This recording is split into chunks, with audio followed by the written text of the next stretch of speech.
I'm certain that you're worried about something in your life.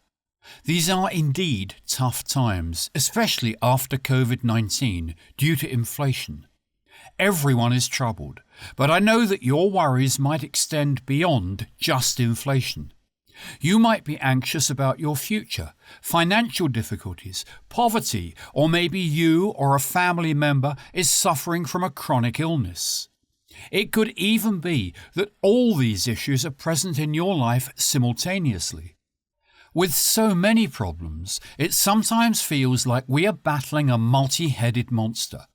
Sometimes it seems as though we are on the verge of losing this fight, and the stress can lead us into depression. But the real question is, what is the solution to these problems?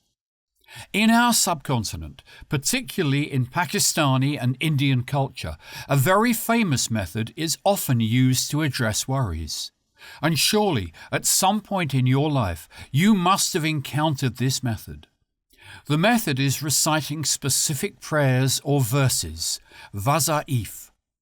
Someone might have advised you at some point to recite a particular verse to solve your problems, get married, start a business, have children, etc. Whether these prayers work or not, I do not know, because I am neither a scholar nor a religious expert. Therefore, I am not going to tell you to recite a specific verse a certain number of times to solve your problem. Nor am I going to suggest any home remedies or meditation techniques, such as doing yoga or deep breathing exercises to reduce your stress. I am not an expert in those fields either. However, there is one field where I have expertise.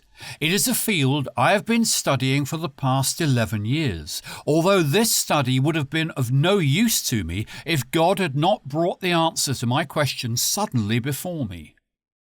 But before I present my research work to you, I would like to share some theories from other experts regarding solutions to problems, so you don't think I only consider my own views to be correct. For example, let's talk about an illness that is currently growing faster than any other disease in the world: depression. One of the most dangerous diseases, because once a person is afflicted by it, he or she starts losing interest in everything else. He or she loses interest in their family, business, studies, and everything else. Data shows that the number of depression patients has more than doubled since COVID-19. To understand the severity of depression, a test called BDI, Beck Depression Inventory, is conducted. This test consists of 21 questions and is currently the most widely used psychometric test. It indicates the severity of your anxiety or depression. However, the purpose of this book is not to discuss your problems, but to provide you with your solutions. If you ask a doctor for a solution to your anxiety or depression, they will give you mild sedatives, which are medications that numb your brain or certain parts of it, providing temporary relief. If you ask a psychologist for a solution to your anxiety or depression, they will tell you to change your thinking, advising you not to focus too much on troubling thoughts and to try to stay happy. There are several famous books on changing one's thinking, such as The Power of Positive Thinking by Norman Vincent Peale, or the famous book by Napoleon Hill, Think and Grow Rich, which is also quite well known in its Urdu translation as Soche or Dolat Kam Ayan, Think and Earn Wealth. However, I'm not going to tell you to read any book.